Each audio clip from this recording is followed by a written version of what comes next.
Hello, ಹೇಗಿದ್ದೀರೆಲ್ಲರೂ? ನಮಗೆ ಇವತ್ತು ಅಬುದಾಬಿಯಲ್ಲಿ party ಇದೆ. ನಮ್ಮನ್ನು ಇನ್ವೈಟ್ ಮಾಡಿದ್ದಾರೆ. ಅದಕ್ಕೋಸ್ಕರ ನಾವು ಅಬುದಾಬಿಗೆ ಹೋಗ್ತಾ ಇದ್ದೇವೆ.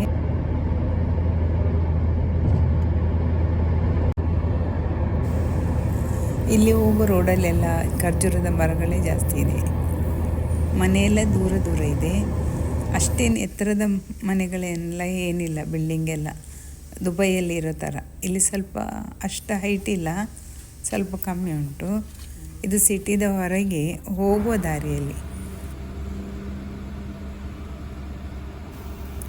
ಈಗ ನಾವು ಸಿಟಿ ಒಳಗೆ ಹೋಗ್ತಾ ಇದ್ದೇವೆ. ಇಲ್ಲಿ ನೋಡಿ ಯಾವ ರೀತಿ ಇದೆ ಅಂತ. ಇಲ್ಲಿ ದೊಡ್ಡ ದೊಡ್ಡ ಬಿಲ್ಡಿಂಗ್ಗಳಿದೆ.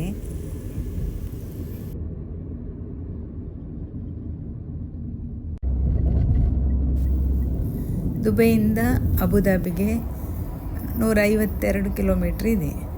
ಆದರೆ ಅದನ್ನು ದುಬೈಯಿಂದ ಅಬುದಾಬಿಗೆ ಹೋಗಲಿಕ್ಕೆ 1 ಗಂಟೆ ಸಾಕು. ಅಷ್ಟು ಸ್ಪೀಡ್ ಹೋಗುವುದು ಇಲ್ಲಿ ಕಾರೆಲ್ಲ.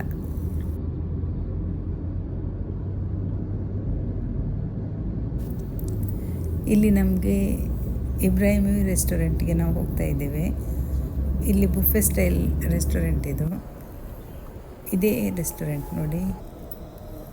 ಇಲ್ಲಿಗೆ ನಾವು ರೀಚ್ ಆದ್ವಿ. ಈಗ ಹೀಗೆ ಮೇಲೆ ಹೋಗ್ತಾ ಇದ್ದೇವೆ ಇಲ್ಲಿಂದ.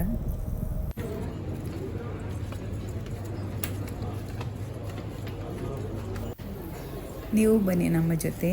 ನಾವೇನೆಲ್ಲ ತಗೊಂಡಿದ್ವಿ, ಏನೆಲ್ಲ ತಿಂತಾಯಿದ್ವಿ ಎಲ್ಲ ನೀವು ಸಹ ನೋಡ್ಬೋದು. ತುಂಬ ಸೂಪರಾಗಿತ್ತು ಇಲ್ಲಿ ಫುಡ್ಡೆಲ್ಲ. ನಮಗಂತೂ ಎಲ್ರಿಗೂ ತುಂಬ ಇಷ್ಟ ಆಯಿತು. ವೆಜ್ನವರಿಗೆ ವೆಜ್, ನಾನ್ ವೆಜ್ ಅವರಿಗೆ ನಾನ್ ವೆಜ್, ಚಿಕನ್, ಮಟನ್ ಎಲ್ಲ ಥರದ ಐಟಮ್ಸ್ ಇದ್ದು. ಇದಿಷ್ಟೇ ಅಲ್ಲ, ಕೆಲವನ್ನು ನಾನು ರೆಕಾರ್ಡ್ ಮಾಡಲಿಕ್ಕೆ ಆಗಲಿಲ್ಲ. ಸ್ವೀಟ್ಸ್ ಎಲ್ಲ ಇತ್ತು ತುಂಬ. ಒಂದು 4-5 ಥರದ ಸ್ವೀಟ್ಸ್ ಇತ್ತು. ಹಾಗೆ ಎಲ್ಲ ಸ್ವಲ್ಪ ಸ್ವಲ್ಪವೇ ತಿನ್ನುವಾಗ ಹೊಟ್ಟೆಲ್ಲ ಫುಲ್ ಆಗ್ತದೆ.